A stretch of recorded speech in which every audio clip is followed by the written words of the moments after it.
Hello and welcome from the sidelines of the ICR Orlando 2024 conference. I'm Jarrett Banks, editor-at-large of IPO Edge. Joining me today is Tridivesh Kidambi, the CFO of System1. Tridi, welcome to the program. Thanks, Jarrett. Thanks for having me. Great, let's get right into it. Now, System1 recently announced the divestiture of its total security business.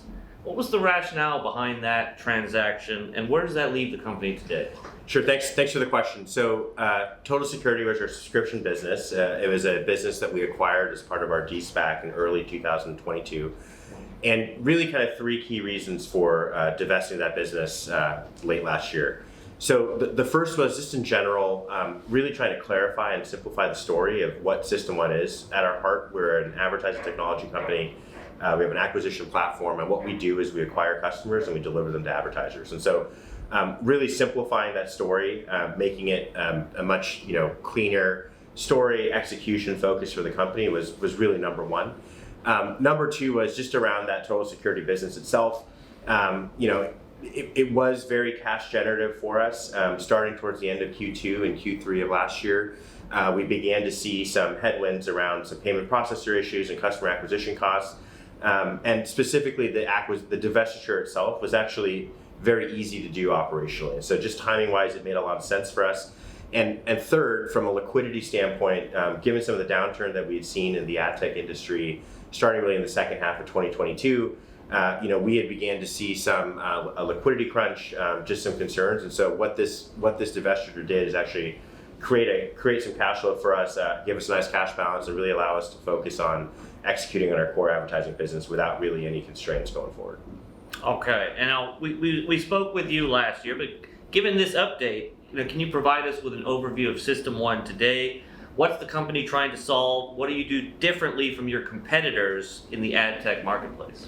Sure, so you could actually probably go back to my answer last year and just take the first half of it, which is what we do is we're built on technology. We're built specifically on our RAMP platform, our responsive acquisition marketing platform. And what we do is technology first. We have an acquisition engine that acquires customers across basically from anywhere on the internet where customers exist. So whether it's social, search, native, display, we're omni-channel in that respect.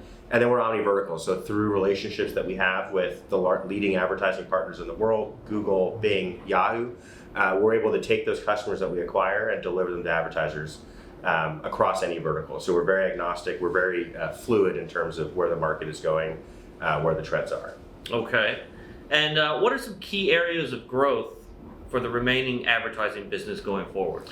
Sure. So our advertising business is segmented into two different parts. We have our owned and operated. So we have over 40 consumer websites that we run and manage, that we acquire customers to and then deliver those customers to advertisers. And then we have a network advertising business where third parties will acquire customers, bring them to our platform, and then use our monetization engine to monetize those customers. On the network advertising side, I'll go in reverse order. Towards the end of 2022, we released some new changes to our platform that have been received very well in the market, specifically a lot of self-serve type functionality. And so what it's allowed us to do is really to scale that business much faster. Our partners can come on, they can test the traffic, they can very quickly scale up and get to scale quickly, and it allows us to really kind of be more efficient about our account management, new account generation, and scale. On the owned and operated side, we take advantage of those same tools, eat our own dog food, if you will. But also, I think as we think about what we've started to see, which is stability in the advertising markets, hopefully a rebound. I don't know if this is what or not, but hopefully a rebound coming this year. But more importantly, going back to the rationale for the divestiture of the total security business, really just improved execution and focus on advertising is what we're really expecting to lead to growth this year. All right, great. Now, just looking at the headlines almost every day, AI, machine learning, how do you think these two will impact the ad ecosystem? And will it play a role in System1's strategy in 2024 and beyond? Yeah, so really don't want to speak for the whole ecosystem, but for System1 specifically, machine learning has always been a big part of what we do in terms of RAMP, in terms of how we think about creating new campaigns, how those campaigns learn and essentially scale is all done off of machine learning and algorithms. AI itself has already been incredibly beneficial to the scale of our platform. Specifically, if you think about content creation, our ability to create different kind of ad campaigns, different graphics, different copy, to being able to rapidly test that across different acquisition channels. We're leveraging AI a great deal to allow us to do that. And then specifically, as we think about how to automate the ramping of each of those campaigns. So how do we think about the first cent that we bid, the second cent that we bid, how we scale those bids, all the different kind of scenarios and variables that go into how we scale that. That's all being slowly ported over to having AI to manage that, which has been incredible in terms of the amount of scale and leverage it's giving us and our buying team. Okay. Now, first-party data is becoming increasingly important in the digital ad world. How does this play a role in the position that you sit in? I think we've been pretty public about our support of first-party data and some of the things that we're seeing around privacy and those types of shifts in the marketplace. We acquired Startpage.com, which is the second largest private search engine in 2019. Specifically, as we kind of felt these shifts in the marketplace coming. This is a big part of why our owned and operated business is so important. So having 40 plus consumer websites really allows us to have a large pool of first party data that we can then use to inform our algorithms, all the machine learning going forward. So this is something that's been kind of a bedrock of our business as we've grown. So looking forward to these trends continuing throughout the marketplace.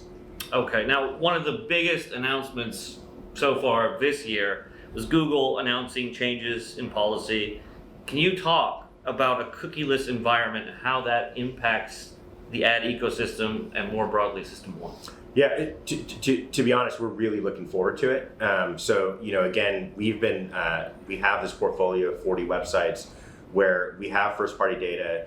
The way that we do our buying is done without cookies. We do it basically on contextual advertising and machine learning.